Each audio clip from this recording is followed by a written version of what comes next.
And we're live. Josh just took a big gulp of coffee. He's ready for the episode today. Hey guys, joined today by Erika and Josh. Loot mug and Catholic vote polo. I mean, that's a lot, Josh. The thing is, this is exclusive for staff, okay? And then the mug, you got to get 10 people to sign up for the Loop to get something like sweet like this. This is but true. I know you guys can do it, so Mug get in envy. there and share the nice. Loop.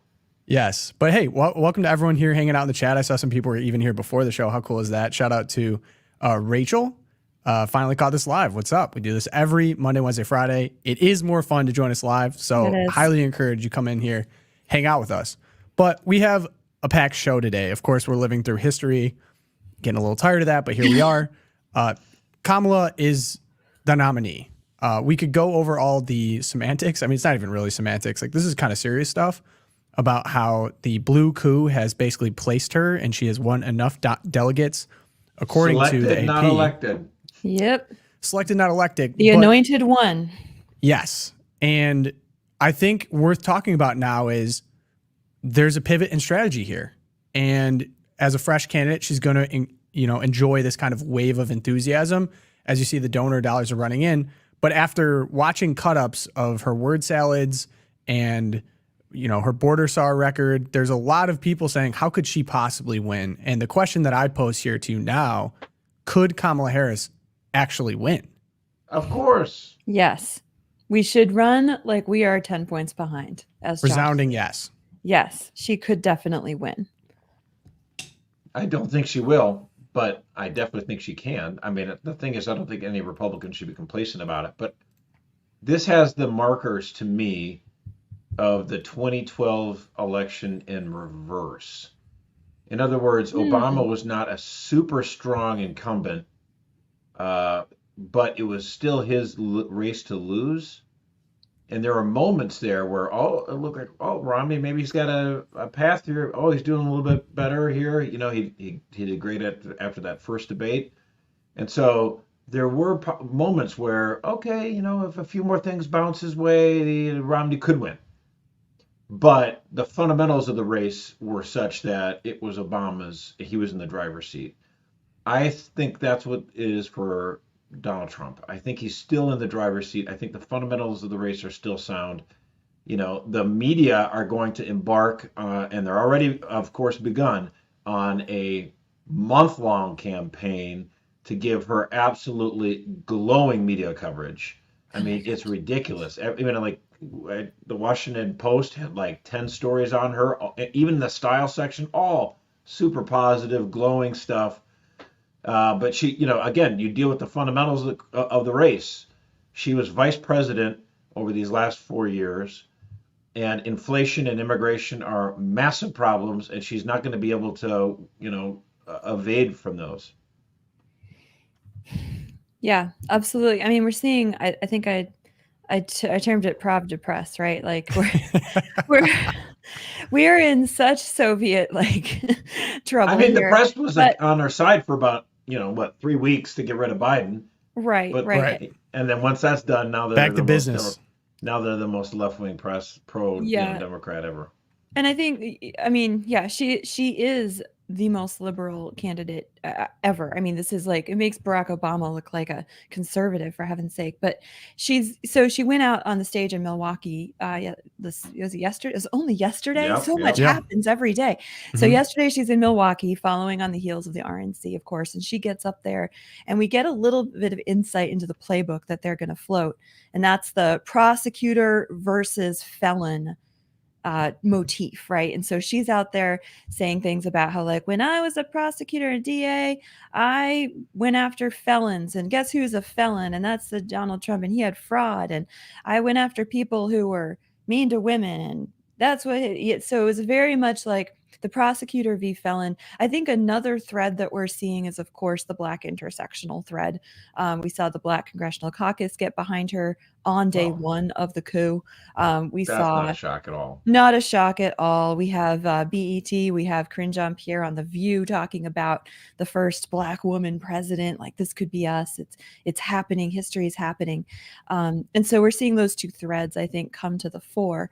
And we've talked about this, I think it would be a mistake for the Trump campaign to respond in kind, especially to the Black intersectional, like, we don't like her because, you know, she's a DEI hire. We don't like her because she slept her way to power. And we could pull up, Abigail Schreier had a great analysis on Twitter a couple of days ago. I agree with part of that. I mean, the thing is, some people are conflating. Let's go over the thread first, Josh, just so people understand what we're talking about here. Right. So Abigail Schreier, Erika, noted fan of the Free Press. But I think she makes some good points here. So 4 things about Kamala Harris that swing state voters will care to know. Because I think it's important to point out, too, at this point, I think someone in Slack brought up, like, Democrats would vote for Mickey Mouse if he was at the top of the ballot right now. Because they hate Trump so much. And in the same way, I think there are a segment of Republicans that would do the same thing. Like, there's just people entrenched in 2 camps at this point. The fight is over who can woo independence right now. That's what's going to win an election. And, of course, we have these swing states in play, like Pennsylvania.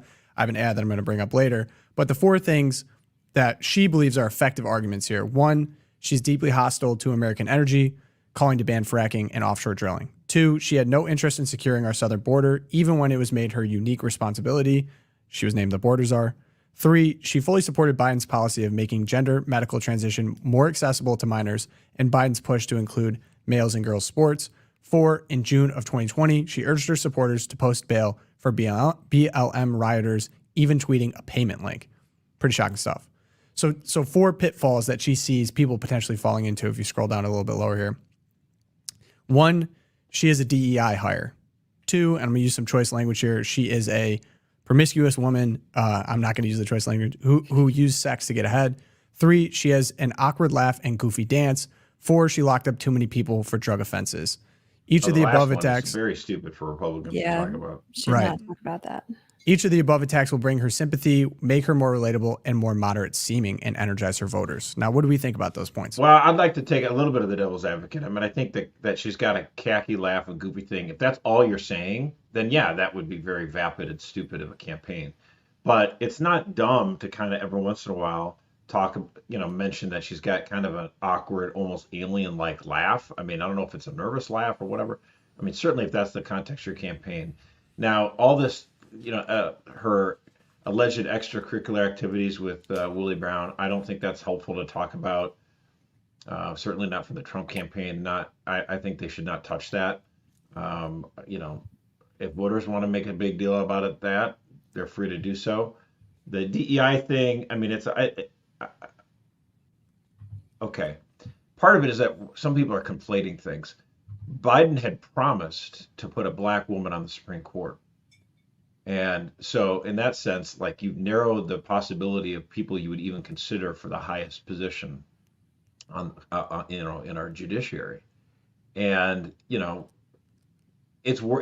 think it's fair to say, is that really the best way to do things? But he didn't promise that he would only pick a Black woman as vice president. He promised that he'd pick a woman. And as far as I'm concerned, I don't know. I don't get as frustrated about that as other people do. Like, this idea that you should always pick people completely purely from merit. Like, whatever. I agree with her overall gist of this post, though. We should concentrate on her agenda. Like, Kamala Harris is a total radical.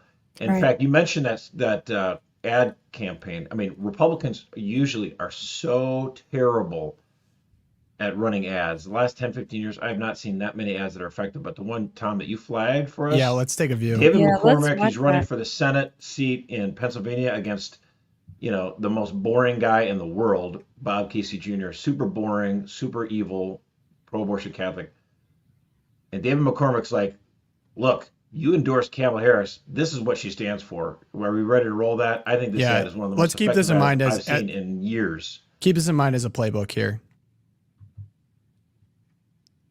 All right, we got some volume. Get to know her. They're going to be particularly impressed by her ability. Nonpartisan GovTrack has rated you as the most liberal senator. I am prepared to get rid of the filibuster to pass a Green New Deal. There's no question I'm in favor of banning fracking. Would you ban offshore drilling? Yes. What is the solution for voters in the fossil fuel industry? Giving the workers an ability to transition. We're not going to treat people who are undocumented cross borders criminals. That's correct. Raise your hand if you think it should be a civil offense rather than a crime to cross a border without documentation. Abolish ICE. Yeah. Is that a position you agree with? And we need to probably think about starting from scratch. Outdated, it is wrong-headed thinking to think that the only way you're going to get communities to be safe is to put more police officers on the street. Would you support changing the dietary guidelines? Yes. The food pyramid. What people Yes. To reduce red meat specifically. Yes. People who are convicted in prison, like the Boston Marathon bomber, on death row, people who are convicted of sexual assault, they should be able to vote. I think we should have that conversation. We have to have a buyback program, and I support a mandatory buyback program. So for people out there who like their insurance, they don't get to keep it. Let's eliminate all of that. Let's move on. I'm opposed to any policy that would deny any human being public health, period. The more people get to know her, they're going to be particularly impressed by her ability. Her ability to be a communist. I mean, that is just outrageous. Like the unbelievable. Boston Marathon bomber should not be breathing, let alone voting. Like this, how could you say? I don't understand this. It's absolutely asinine. So I think this illustrated too something that I had written down. I think the word salad attacks and the cackling attacks work as almost like icing on a cake. Right. If you make good arguments, this was a fantastic usage of it, because when you make good arguments like this and then you add on top that she almost has an alien-like quality to her, that she's like not really a normal person, that now looks way more ominous than if your only attack is the icing attack. 100%. And this so was a great use of that. This seems like a playbook. And I also wanted to bring up too, it feels like Trump has been remarkably disciplined this time around. A lot of people saying running to win. You see this in a lot of his decision making in this 2020 campaign, or the 2024 campaign rather than the 2020 campaign. And I think it's because he trusts Susan Wiles and La Sabita to run the campaign. Right. And for whatever reason it is, that's just what I feel like we've all seen. And even like there was a ton of times where, the Biden camp Democrats are in disarray over his age, over the bad debate performance. And you didn't hear anything really from Trump. He learned to be silent when his enemy is falling apart. And so now that he has to transition from the easy attacks on Biden, in my opinion, to now a whole new opponent. And the worst thing he could possibly do here is lose the discipline, go back to the New York street brawler, and go after her on all the points that Abigail Shrier brought up. Those will appreciate over time, I promise you, if he runs a disciplined, smart campaign in swing states like this. Stick to substance. She's the most liberal senator by her own admission and by ranking. Let her sink on that. Lose on her record. Healthcare for illegals. Go ahead, Erika. No, I was going to say, and I think this is where Trump's choice of JD Vance is going to be so smart, because JD Vance has the chops. He has the intellectual ability to tackle the vision, the two visions that are being offered here, between his whole speech about how America is a place, not an idea. It has a history. Our homes are here, and that's something worth dying for, versus the vision that Kamala is going to bring to the table, which is there is no history. America is an idea. It's a dream. I was doing some research into it. How does she characterize America? Just like Joe Biden, America is an idea. America is a dream. And we need to lean into our global moral role. This is some of the language that came out when Biden named his proxy over the border. And so I think that Trump and JD Vance together are going to be, again, like you said, if Trump can hold the discipline line, which so far he has, I think that together it's going to be a very stark choice to the American people. And like you said, Josh, we have the record. She tried to run for president. She didn't get any votes. She didn't even make it to Iowa, but she tried. And so we have on record her saying, in the first 100 days, I'm going to force buy back all the guns. In the first 100 days, I'm going to do X, Y, Z. It's a radical agenda. And the response, the pushback the media is giving to this, it's just unbelievable. There's this New York Times article came out on Sunday, along with every other puff piece for Kamala Harris that came out on Sunday. This is the headline: how Kamala Harris rose as a California moderate. And the entire article is how she's such a moderate. She's more moderate than Newsom. This is a whole section. And just because basically, what's the point of the article? That she's a tough DA? Was that what it was? The point, they call out that she jailed all these people for marijuana use, so she was definitely a tough DA who also wants at the same time to defund the police. I mean, It's very bizarre. But this is a woman who, what it shows, her record, which is so radical, with that exception of, being a tough DA or whatever, that this is a woman who is in it for the ambition. She is a politician who doesn't want to do things. She wants to be something. And what that is president of the United States. And she will go any lengths to make that happen, which is why we should not underestimate her. This party is ruthless. They are willing to gut democracy to get her on top and to beat Donald Trump. And people need to be aware of that. Yeah, I think you need to call it as you see it. And two points to that. One, I want to go up to Scary But True, Ben, the tweet from Claire Lehman is the first thing. So we get this tweet, and I think it's important for everyone to see things as they are, okay? I know this is superficial, but I like that Kamala can dance and that she looks incredible for her age. She looks like the kind of person you'd like to have a margarita or two with. And of course, people are criminally online in Twitter comment sections are roasting her for this. It's a very superficial take. But again, these are the people that are voting. These are the women who are going to be turning out to the ballot box. And it really does remind me, as you brought up Obama before, people loved Obama because he wore tan suits. He adopted a dog during his time running for president. He looked, quote unquote, presidential. He was charismatic. He filled out the March Madness bracket. All these things matter to people. And if we were having an argument about principles, legislation, logic, Alan Keyes would have smashed Obama before he became anything. Alan Keyes, arguably one of the greatest political debaters I've ever seen. Keyes.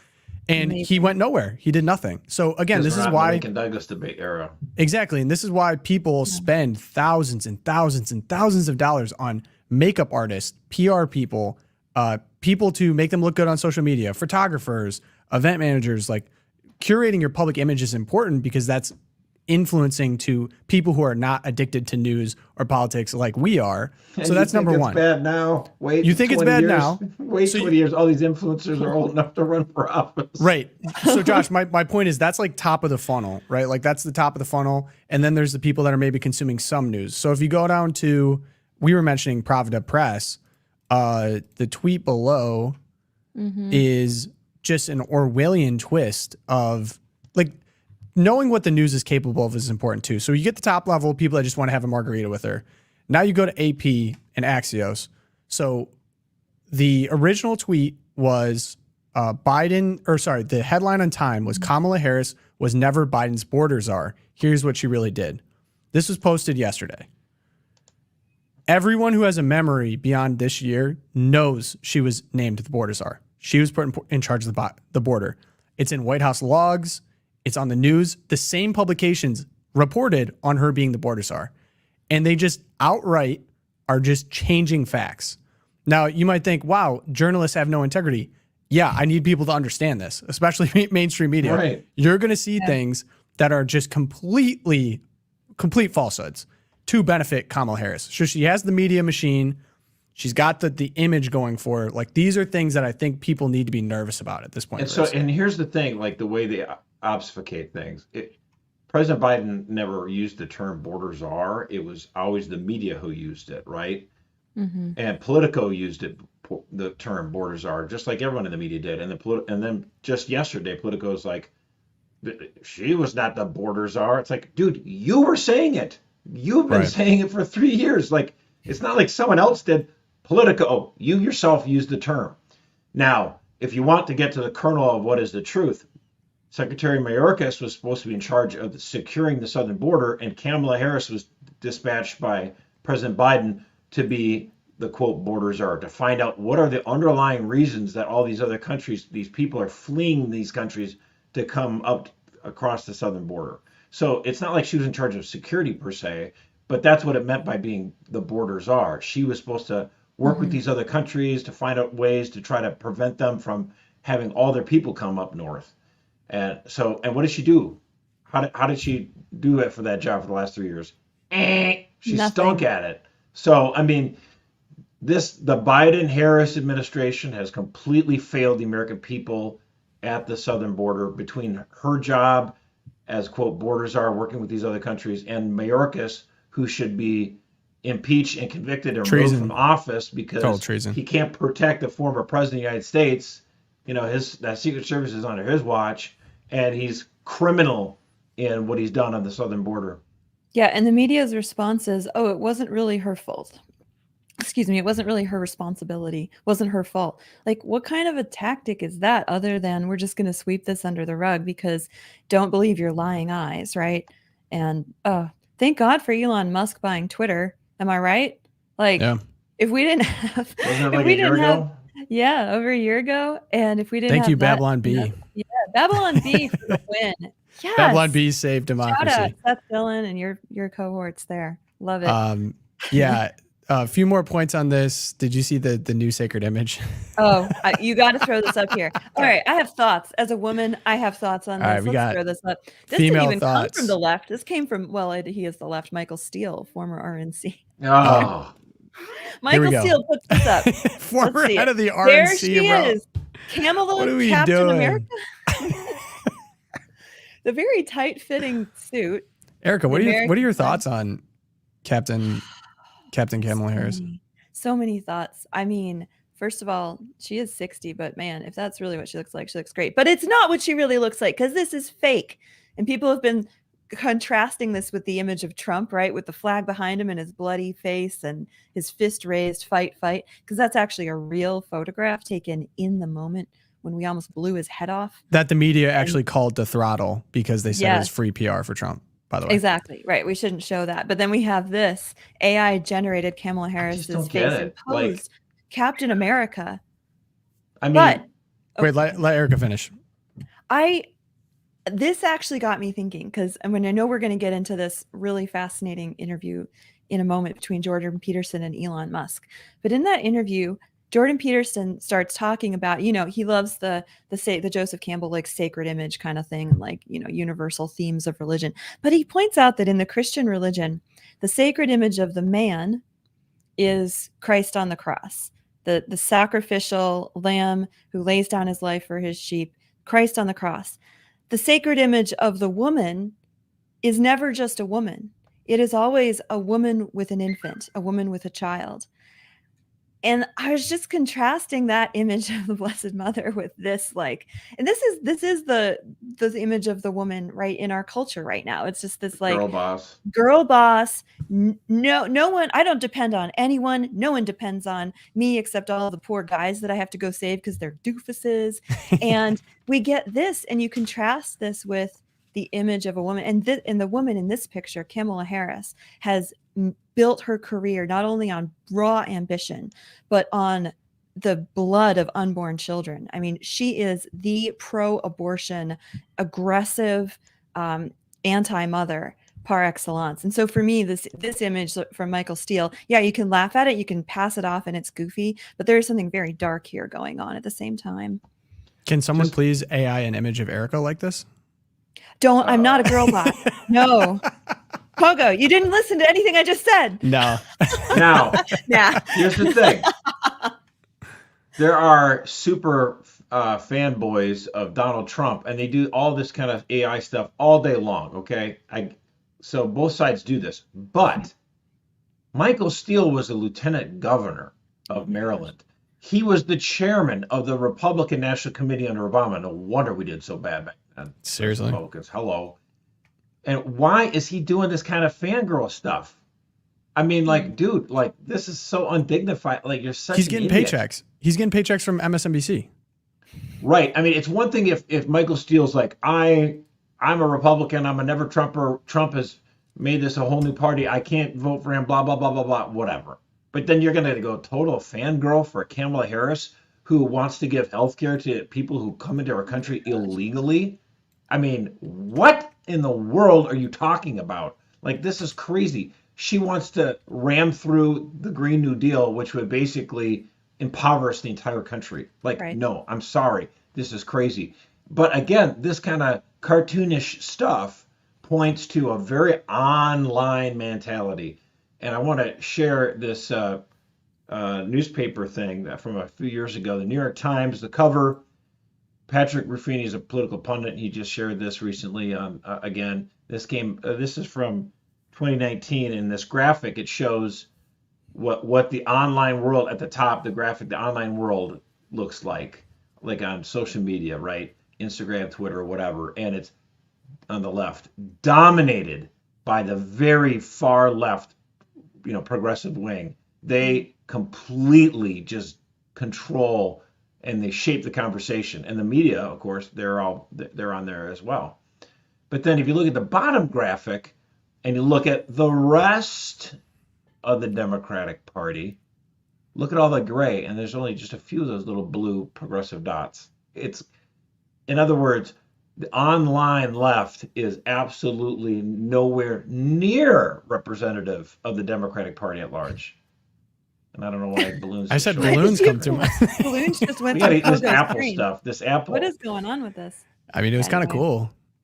Sorry, we just had some virtual trickery. Those are real balloons, actually. And then, hey, Ben, can you put up the tweet that I put below? This is probably the funniest thing I've seen in all of this. I really hope this is true. In the private chat. Yeah, so we have a Gen Z meme queen below. And the caption is, Kamala is getting the type of hype Star Wars shows get right before the audience gives them a 38% on Rotten Tomatoes. I laughed so hard when I saw that. That's so awesome. true. That was a good one. That's a win. Because I've seen people like smartly embrace a lot of Kamala's quirks. It kind of reminds me of what people were doing to Trump in the early days, of kind of him dancing like this or hugging the flag, different things. And they really leaned in and embraced it. It takes a lot of sting out of it. I've seen a lot of people do that. Alarming amount of people do that on social media with Kamala. So we'll see if the momentum lasts there. But before we move on here, if you're new to the live chat, thank you for joining. Leave a like on this episode and consider subscribing. Hang out with us Monday, Wednesday, Friday. We have a lot of good content on this channel. Also, if you're listening on audio, be sure to leave us a review. Spotify, Apple Podcasts. Appreciate that a lot. Thank you guys all for listening. Okay, on to the next point here. We have Jordan Peterson and Elon Musk sat down for an interview, and Erika watched most of it. I've seen clips. Mm-hmm. Really interesting for a lot of different reasons, but I just want to get a general, give a quick description of what's going on, and then Erika, your gut reactions. Yeah, so basically they sit down for one of Jordan Peterson's long form interviews, and I've actually only made it about 2/3 of the way through the first part because it's so long. But the clip that's going around social media is where Jordan asks Elon why he's so invested in combating gender medicine. And Elon's been very vocal on Twitter, reposting posts from people like Abigail Schreier, other gender medicine. He very saying things on Twitter he couldn't say unless he bought it. Exactly. For sure. The No things doubt. that used to be censored on Twitter, he is now tweeting out. And so in this sort of back and forth, it comes out that Elon's own son, Xavier, he says, the woke mind virus killed my son. My son is dead. And really what actually happened was Elon, he says he was essentially tricked into signing papers to begin hormone therapy on his son when he was in puberty. Elon says that he was told that his son would commit suicide if he was not given these hormone blockers. Xavier is now goes by the name Vivon Wilson, his mother's, Elon's ex-wife's maiden name, and they're estranged, sadly. So Elon says this was incredibly evil. I was deceived. I didn't know what was going on. And so I vowed to destroy the woke mind virus. And I think we're doing a pretty good job. We're making progress. But the reason I think it's hitting so hard is well, other than the absolute tragedy that has happened to his family, is that it's so unusual to find a parent who has participated in the transing of their child, who is willing later on to say, this was a mistake, this was evil, this killed my son. And at a certain point, Elon says, there's a reason they call it dead naming, because my son is dead. And it hits really, really hard. Overall impressions, a lot of people are giving him a hard time online, like, you're such a smart man, you should have known better. What's wrong with you? Like, you surely knew what you were doing. But I don't think that kind of response it's not giving honor to what he's saying about what happened. Not and helpful. It's not helpful with the go forward. This is a man who has realized that what he did was a terrible thing to his child, and what his culpability was at the time. At the moment, that's not at issue. It's what do we do going forward? And yeah, we got to destroy the woke mind virus. The other thing that really came across to me in that section of the interview that everyone's seeing is Jordan Peterson's response. Jordan Peterson is a man on fire, but it's like an angry fire. He is so ripped, and he uses 4-letter words. He just riles against, he mentions Satan at a certain point, that this is pure evil at work in gender ideology and what it's doing to children and their families and what it's done to his practice. And I was trying to think about where his anger is coming from, because I did an interview for Edify with Dr. Quentin Van Meter, who was also right in the depths of this. I mean, he knew John Money personally at Johns Hopkins. He has been treating children with this quote unquote gender dysphoria, and he didn't have the same anger.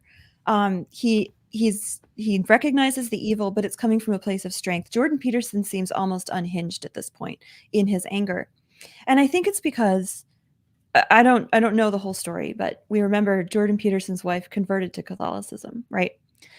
And Jordan hasn't yet. He's almost there, but he's still in a place where God is dead and we've killed him, and we now are living with power plays and ultra hedonism. Bacchus and Zeus is what he says, because he's really learned in mythology. That's something you would say too, yeah. Erika, to be fair. It is. I was like, I love this stuff so much.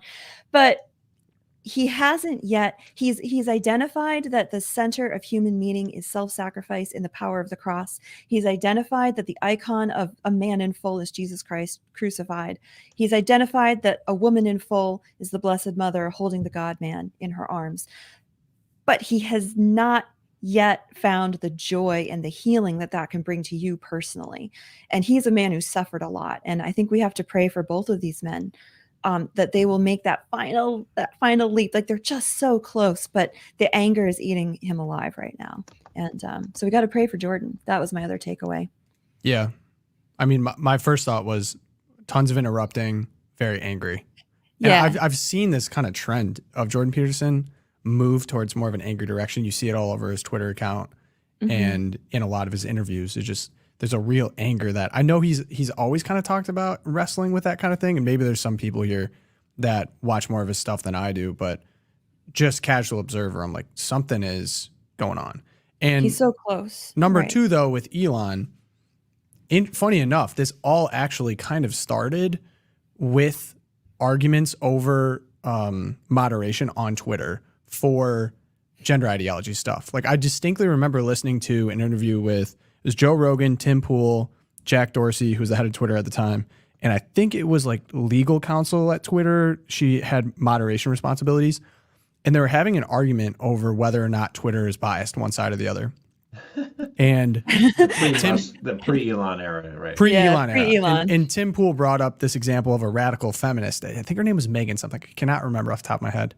Who would not use the preferred pronouns of people who claim to be a man or a woman, not aligned with their biological reality. She's like, I will not do it. I'm a radical feminist. I'm not going to do it. So she got kicked off, banned. And you could just tell, like, they were never going to come to the same terms, that this was favoring one side or the other, even though it was very obvious to the public listening to this episode which side this lands on. Then, of course, you get Babylon Bee, Rachel Levine, Man of the Year, kicked off for that. Just took a principled statement. Hey, we're not going to take it down. Kick us off. And then Elon comes in, of course, and says this. Now, Twitter's new name is X, and he did say his son's name is Xavier. So I don't know, relation there. But what was cool about this to me is I've seen so many examples of high-profile celebrities, whether it be sincere or not. I think there's definitely a decent amount of cases where it's not sincere, have just come out and aggressively championed and marketed off of their children being transgender. I think like Dwayne Wade's a great example, Ben Affleck. And so you see them and you would never hear anything negative about it.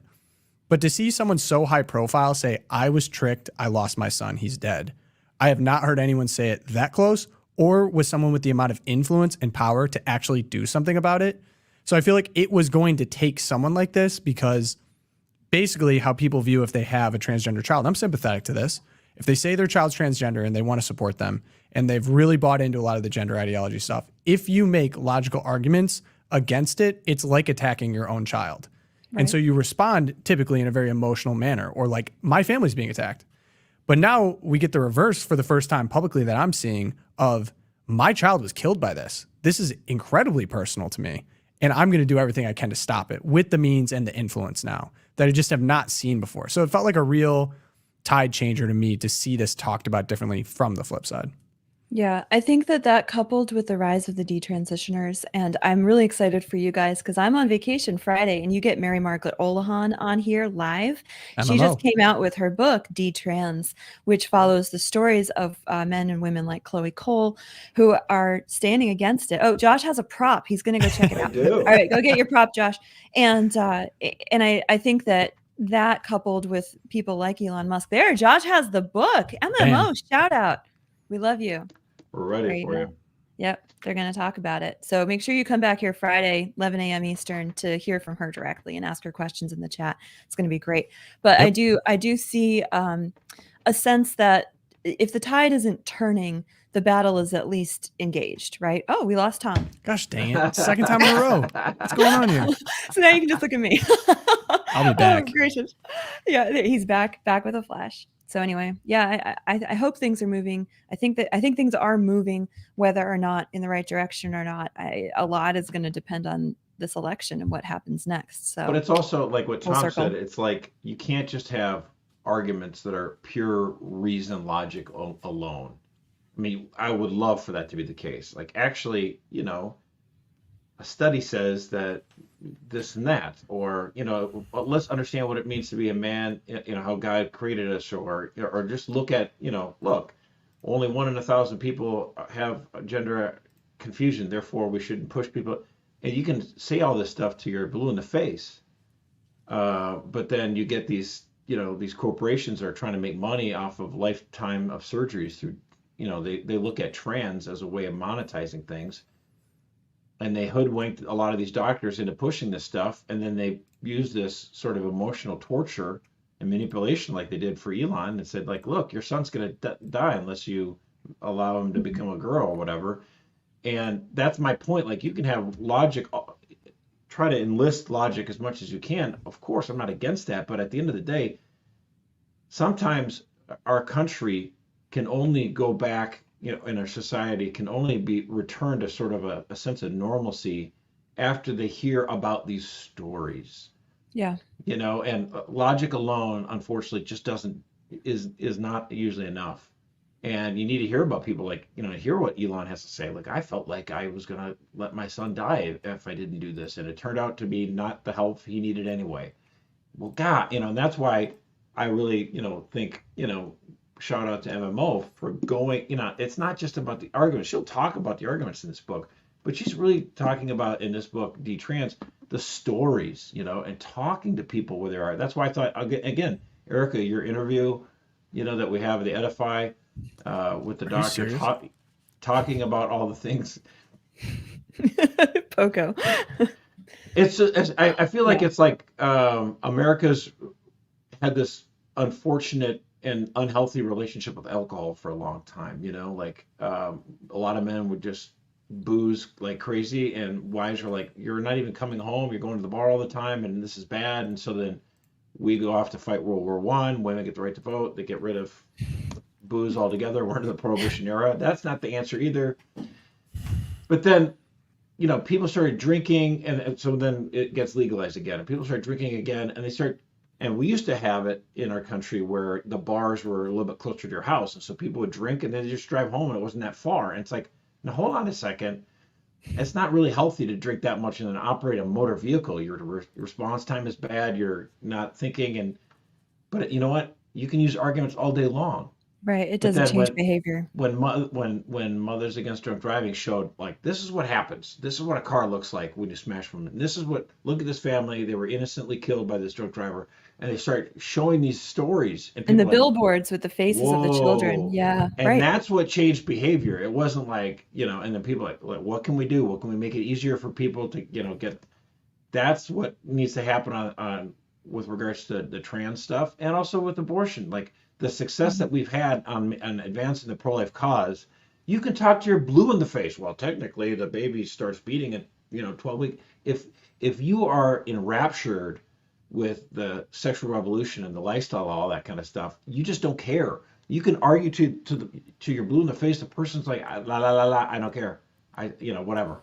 Yeah. But if you So- actually Power start story. talking to them, like, hey, like, share the stories. Like, this woman was just like you. She went through this, and she aborted her child, and she feels miserable. Yeah, That quick makes a little bit more of an impact. So Yeah. for sure. Quick, If I quick could plug transition. one more story, You got one can I more thing? plug, Okay, I yeah. want to plug one more story here. So this applies as well to the truths of our faith, right? So you can memorize the catechism, you can do the Baltimore Catechism thing, but to actually hear the story of God's transformative love and mercy. So I got to sit down with Bree Solstad a couple of weeks ago, and we recorded a long form interview for Edify. And she tells the story of becoming from the adult entertainment industry, so porn industry, becoming a very happy Catholic. Like her story was so amazing. I laughed, I cried. You got to go check it out. It just dropped yesterday on Edify. Go over there on YouTube and subscribe to that channel so you can find it. So just got to plug that, her story, another story, and that the power of the story to form our moral imagination, to give us courage and moral courage in the face of challenges like we're facing in our country right now. Absolutely, Josh. I'm 100% with you on that. We've got to tell the stories before we can start, chipping back away at the policy sometimes. yeah, I'm looking forward to that interview, and you can Edify. It's out, dude. Yeah, I know. There it is. I'm looking forward to listening to it and watching that. Edify.us, and it links right to the YouTube page if you want to go there. Check it out. Legend. Mm-hmm. All right, quick transition here. We do have an email from a subscriber. So if you want to email us with topics, loopcast@catholicvote.org is where you can do so. So here we go. Question about mass deportation. Hi, Tom. I was listening to EWTN this morning, and Anna Mitchell was speaking to Ken Kaycraft, who recently wrote an article for OSV. He spoke about some problems with J.D. Vance from a Catholic perspective. One thing in particular is that he has a problem with mass deportation. He said that it is not Catholic. I wonder if you could talk about this at some point. It's confusing to me because I actually agree with that platform. Is that wrong? Thank you for your consideration and all you guys do. Colleen, shout out to Colleen. Thank you for the question. We have some thoughts about J.D. Vance and deportation and dignity and migration, all that good stuff. So used often as a kind of a bludgeon by progressive Catholics to demand anything from migrants. Is there anything wrong with deportation in general from a Catholic perspective? I mean, Yeah. I guess the person they need. I'll let you go in a second, Erika. But like the person that would, what would be the posit that it would be illegal for them?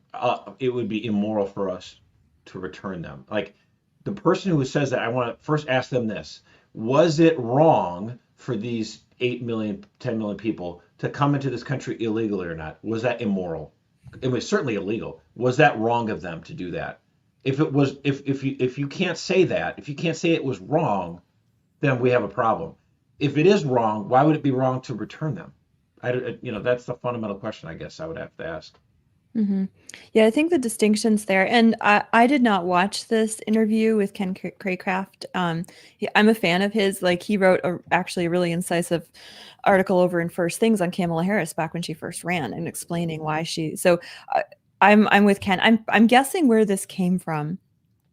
In particular is John Paul II in Veritatis Splendor. He actually listed, when he's talking about the distinction between intrinsic evil and circumstantial evils, he lists deportation as one of the intrinsic evils, the assaults on human dignity. And so people always pull this out of Veritatis Splendor. Even people who hate Veritatis Splendor will use it. Just to be clear, who's actually saying this. But it's important to note that when the words deportation appear, which is not very often, Jimmy Akin found 91 instances in the last 100 years in church documents. Deportation is usually used in the context of John Paul II or post-Vatican II, when what they're addressing are the mass deportations of Jews, of Slavs, of Poles during the Nazi occupation of Western Europe in order to eradicate those populations. That's genocide. So genocidal deportations. That is very, very different from making an argument that for the sake of peace and security, a country can take people who have entered illegally and send them back to whence they came.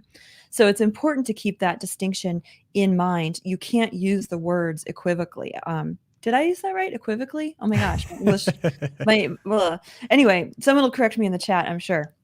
But you can't use the words in the same way, and that really does matter. We were talking about this, Pogo, beforehand. Later on in Memory and Identity, which is John Paul II's last book that he wrote before his death, he did address the idea of patriotism, right?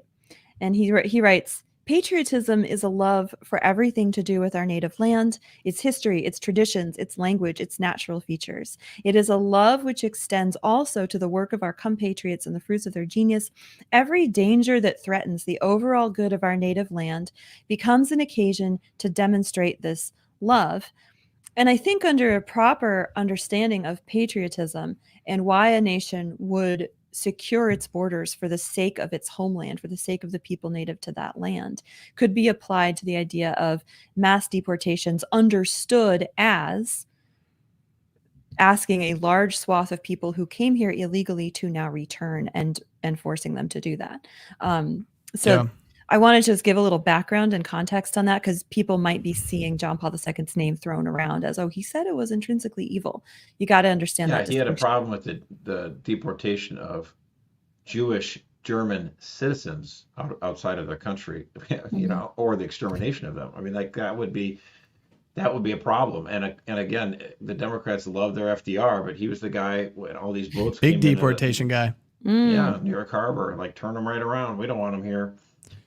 Yeah, the policy, I mean, we'll see what happens. I mean, Trump gets elected. I think there will be some deportations, obviously, but I think the biggest thing is going to be what's known as self-deportation. And you say this and the media freaks out like you're a bunch of idiots. But the fact of the matter is, if you crack down, you know, if you, first of all, you stop giving them, you know, you make sure that cities like New York City are not giving out these $2,000 free debit cards and giving away free housing. If you just cut that off, then you make it illegal to hire somebody who came into the country illegally. What's going to happen is these people realize the gravy train's over, and we lost Tom again. Somebody said in the chat, Tom, this is God's punishment for you wearing those. I don't even. Oh no! It's possible. I've mentally noted to never wear shorts to a live stream again.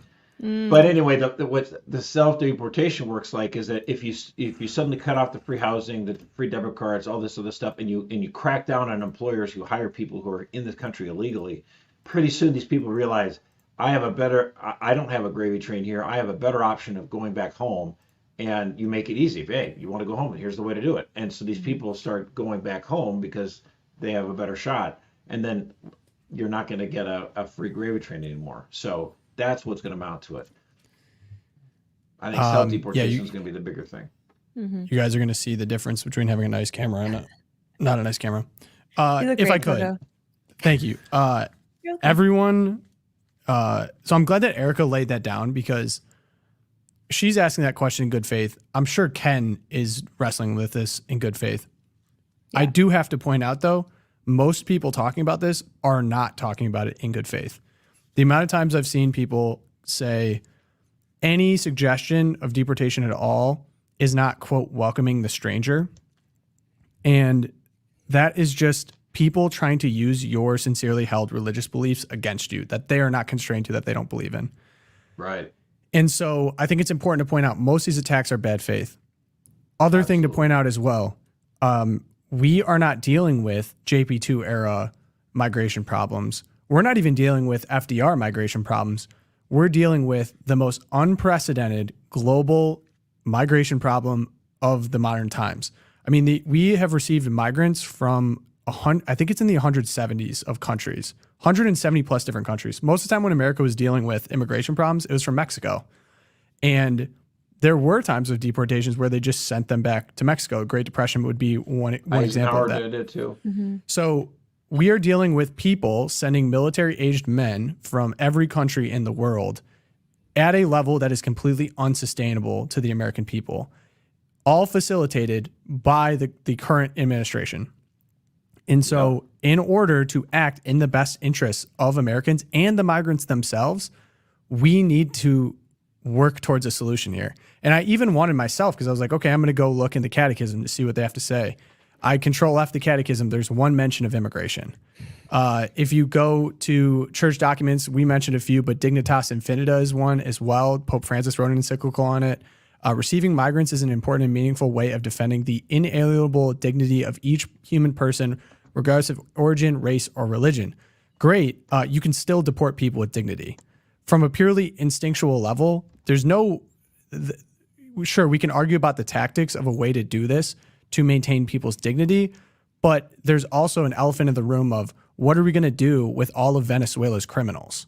What are we going to do with the people here killing, the Lake and Rileys of the country, the people abusing the 12-year-old girl from Houston? Like most countries, this is not just a Mexico problem. This is people's countries sending people intentionally to America that they do not want in their country. We are going to need to have some type of deportation solution for the common good.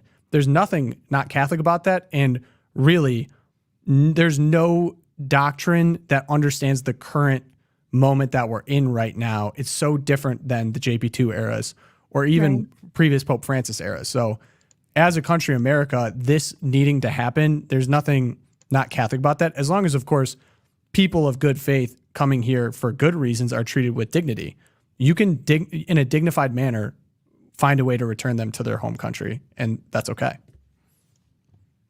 Yep. Angry populist Tom. I mean, seriously. Hey, Tom, that was awesome. It's crazy that this is I agree with you. I absolutely hate it when someone says, I don't believe in Christianity, but apparently you do, so I'm going to weaponize it and use it as a hammer until you believe in the politics I choose. Yeah, sorry, that's not going to roll, bro. Right, and they're trying to guilt the most generous, welcoming country in the entire world. Like Japan is 98% Japanese, and they return everyone that is not Japanese to their home country. They don't even allow them to stay in the country longer than 2 years.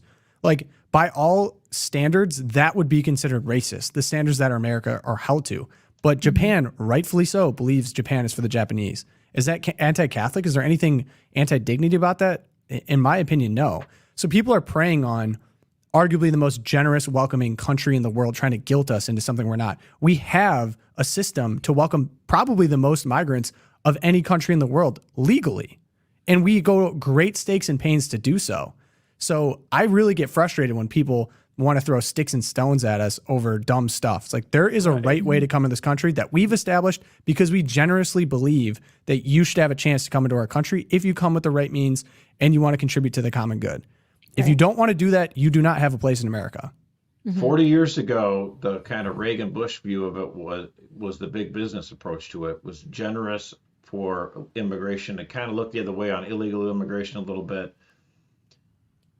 However, this is not we're in a new era, as you say, Tom. And the fact of the matter is it was Democrats 40 years ago who were against illegal immigration. Bernie Sanders was against illegal immigration. Why? Because he's like, it hurts the working man. Right. They don't care about that anymore because they realized how many millions of votes they get by having illegals come to this country. And then they have any kids they have, they're automatic citizens. That whole automatic citizenship thing made a whole lot of sense when you come over on a boat, in the 1800s. I don't think that makes sense anymore. But that was another thing that was just decided by a Supreme Court ruling in the last part of the 19th century. That was no vote in Congress anyway. Birthright citizenship, all this stuff. Citizenship's become a joke. It shouldn't be a joke. It should mean something. And anyone who comes into the country illegally should be returned to their country of origin. Sorry. Right. And this idea that you're selfish because you want the country and the jobs in this country and the social services that we've built up to be dedicated to our neighbors and the citizens who have skin in the game and are contributing to it. Yeah, I'm sorry. I'm not going to be made to feel guilty about that. Well, if I could, I can tell you what does violate human dignity by encouraging people to take long and treacherous journeys here. All of the rape that occurs on the way here, the sexual abuse, all the human trafficking happening within our own country in which children come here through coyotes and then get sold into child labor, sex work.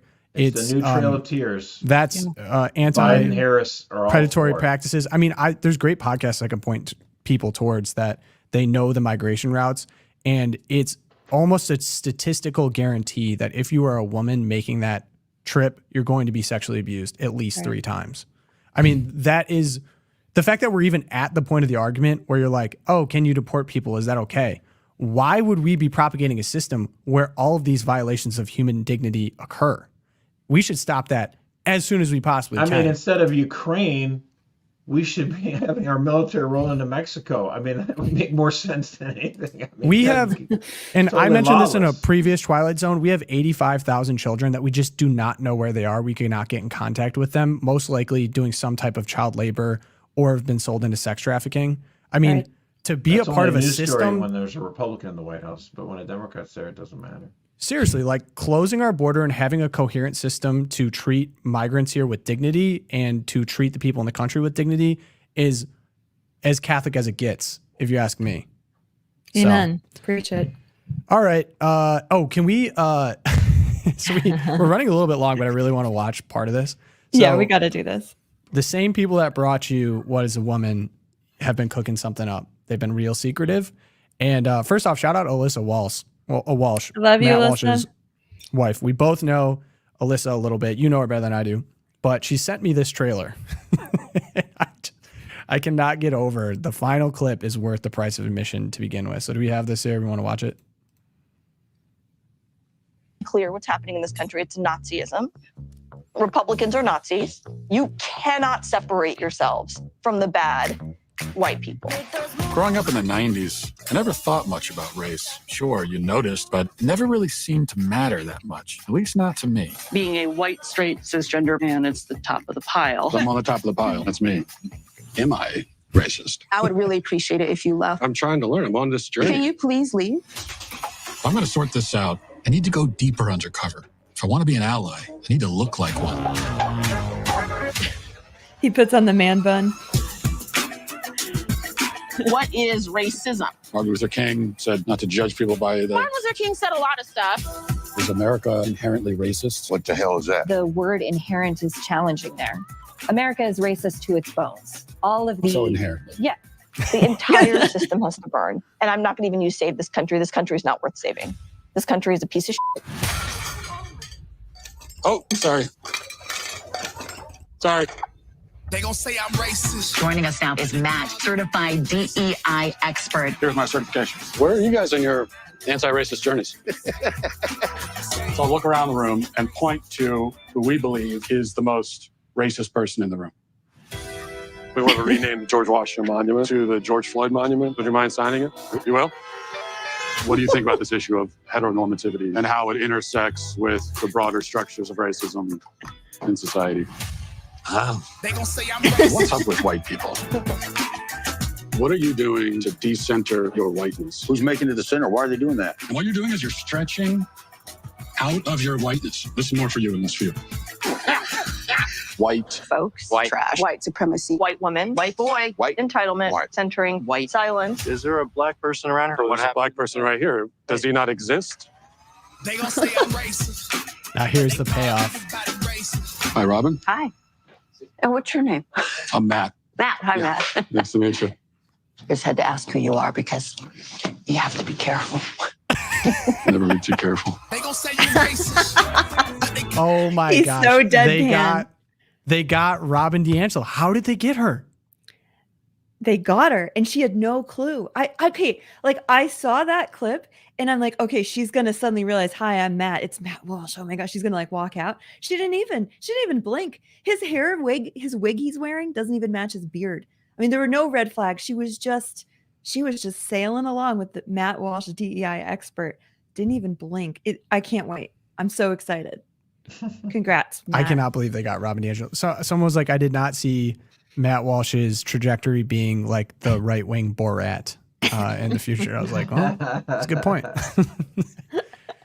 right. Looking forward to that. Shout out to Alyssa, Twilight Zone, Erika, Mystic Veg Lady. Okay, so everyone wants to know what's going to happen. What's going to happen in November? We don't know. Every day is a new adventure here, people. But I have found the answer, and it lies in asparagus. So if we could pull this up, please. We've got Britain's Mystic Veg Lady. She uses asparagus to predict the future, and she has just revealed that she knows who will win the U.S. presidential election in November. Jemima Packington from Bath, great place to visit, highly recommend it. She uses the power of the asparagus to make predictions about the future. She told us this week that a lady will win the U.S. election in November later this year. But that woman will not be Kamala Harris. Everyone, big sigh of relief. That woman will be Michelle Obama. You got it, Josh. He's been reading the asparagus leaves. You've been reading asparagus, Josh?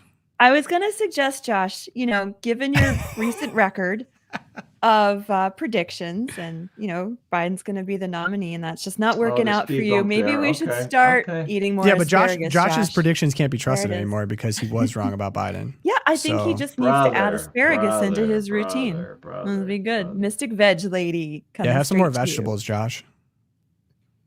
Any chance, Josh? Any chance, Michelle Obama? I just don't see it. I mean, okay. Yeah, sorry. Well, clearly you don't because you don't have enough asparagus. So maybe you should get to some veggies. But okay, Erika, anything else on Mystic Veg Lady? No, I'm really happy to know what's going to happen because now I can relax and stop worrying. That's true. Yeah, that's a great point. I love asparagus. It's actually my favorite vegetable. So, I mean, I did like VeggieTales growing up. Almost ashamed to admit that. Don't get me started on VeggieTales. Oh my gosh. Don't. Yeah. All right. That's another episode. Josh, your Twilight Zone.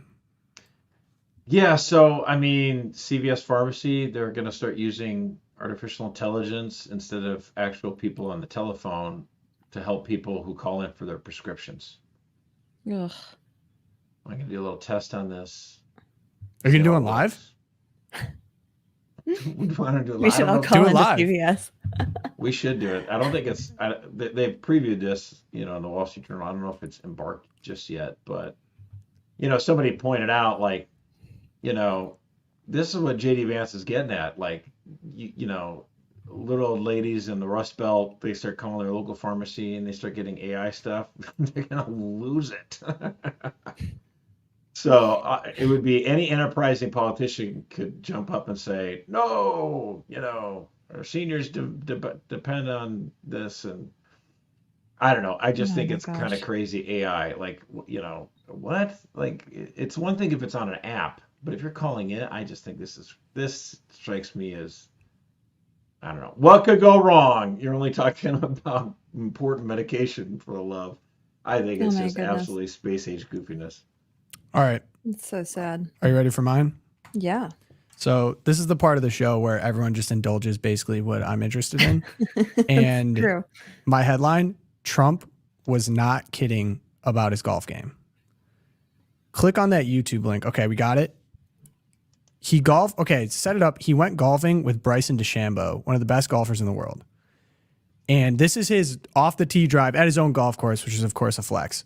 But, he was debating about the handicap, which I thought was my personal favorite part of the debate. Click play in this drive. You don't even need volume, but if you do, fine. What are we talking about? Whoa. I mean, come on, guys. That's straighter than my drives. What are we doing here? It was a beautiful arc. So, Trump... I have deeper thoughts on this, but Trump also had a solo birdie and a solo eagle, and he was playing best ball with one of the best golfers alive right now, Bryson DeChambeau. And for people who follow professional golf, like Bryson DeChambeau hits bombs. Like all he does is hit the ball like 400 yards. Yeah, so. Here's Trump hitting the final putt. Oh my god! Look how fun this is. That was amazing. That's super fun. So fun. And and also they did a bunch of proceeds to the Wounded Warrior Project, which is cool. Really positive all around. Honestly, I was surprised. I think this just speaks to how much the Trump stigma has gone away. A lot of people in the YouTube comments, very positive. Just looked like a great hang. Like Bryson was like, what are your top 5 songs of all time? He's like, oh, don't worry. Like I got a playlist here. He's like, lots of Frank Sinatra, which I know Erika disagrees with. But anyway, I just was struck by, first off, we have 2 redemption tours. We have one is like the Bryson DeChambeau redemption tour, which anyone who follows golf, he came onto the scene and rubbed everyone the wrong way for like 4 years. Just manic, kind of did a lot of annoying stuff. He got hit by a rope one time and reacted like a drama queen. There's this big beef he had with this other golfer. And he just started a YouTube channel and his popularity has kind of come back. And specifically, I think he won the US Open this year. He won a major this year. just beat Rory McIlroy by 1 stroke. And right before that one, he lost a tournament by 1 stroke and then went and congratulated him, just like really classy. And so just kind of this big arc of him coming back. And you just realize on his YouTube channel, like he's just kind of a nerd who likes golf, like really is obsessed with golf. He put on like 20 pounds as an experiment to see if he could drive further. He's completely dedicated to all the weird science behind golf. And so you kind of like him a little bit. And then I got to thinking, I was like, of course, Trump in this video, hilarious, seems super relatable, seemed like it'd be fun to go golfing with him. And it was so like this, and then also him going on podcasts and being, of course, himself. You get to see a side to him that you don't get to see from the media narrative as he's painted. And I was just thinking how easy it is to be a Democrat, because you get to go on Colbert, you get to go on Jimmy Fallon, and they just give you all of these softball questions. They give you the glowing profiles. Look what they're doing to Kamala right now. And to think about the treatment that Trump has gotten, he basically, both of these men have kind of reset their narratives through kind of new media. So I was just thinking it was kind of a cool moment to see them both come together there. And I know for a fact, for people my age who maybe not reliable voting blocks, but this is convincing to me. I'm never convinced by Jimmy Fallon clips with Kamala Harris or her going on Drew Barrymore's show and her calling her Mamala. So I'm like, I see this. The thing is, what Joe Biden experienced over the last 3 weeks of media coverage, just being pillared and attacked every day, that's what happens to conservatives every day of the year. Right. The only time it didn't happen in recent memory was in 2015 when the media pumped up Donald Trump because it's like, this will be great. He'll be the nominee, and then he'll totally lose the election. And he'll lose. Yep. Right. That's the only reason why. So it's like everything they do is with the motive. It's to help advance the left-wing cause. So they attacked Joe Biden to get him out of the way so they could put up Kamala. Now they're giving her glowing reviews. And I was thinking about that. It's like they like to present themselves as somehow neutral. Right. Like, New York Times, we're neutral. Like, we're just trying to get the facts out there. Objective. And Kamala's a moderate. We run right, to the because fire. The argument you can make about Trump here in this video is, well, of course, Bryson's going to edit himself to make him look good, or Bryson's going to edit it to make Trump look good. And it's like, yeah, that's what the left does with everything. People do that? Yeah. I know. So I'm like, it just surely not ABC News. They don't edit anything. They would never do something like that. I know, but anyway, cool to see. It's almost like they're lying. Very cool to see. He said the line. I play golf weekly on Mondays, and I did celebrate making a long punt with the Trump hand over ear fist up celebration, which was a good time. Yeah. So anyway, good times. Thank you everyone for joining us live here today. If you want to stick around, subscribe, leave us a like, helps us out a ton. Leaving us reviews, Apple Podcasts and Spotify help us as well. Thank you for listening on the podcast as well. Email me, loopcast@catholicvote.org is where you can bring in questions like the one we got today. Thank you so much to Colleen. It's just a great opportunity for us to have topics to see what you guys want to talk about. And of course, joining the chat is a great way to do that as well. I also want to give a shout out. So we were at the National Eucharistic Congress. I've gotten a few emails of people who are like, gosh, dang it, I missed you. Thank you to the people that we did get to see. I feel like it was really encouraging in a lot of ways. Going there and hearing people say, really love what you do, support you all the way. Because sometimes, you feel like you get into politics, you get interesting people. But that was awesome. And I want to give a shout out to Laura Coleman. She was able to meet a lot of the team. She said, disappointed that I didn't get to say hi, and thank you for all your good work on the Loopcast. I'm a huge fan, never miss an episode. You do a fantastic job as a host, even when your camera turns off or you wear shorts. You really keep things moving, and I enjoy perspective. Anyway, just want to say thanks and hope you meet you another time. So shout out to Laura. If you guys want to leave reviews, you can do so on Apple Podcasts. Something nice like that I think goes a long way. But of course, pray for us. St. Thomas More, St. Fidelis, Our Lady of Guadalupe. Pray for us. And we'll see you on Friday with MMO. Have a good day, guys. Peace. And hopefully a better camera for Tom.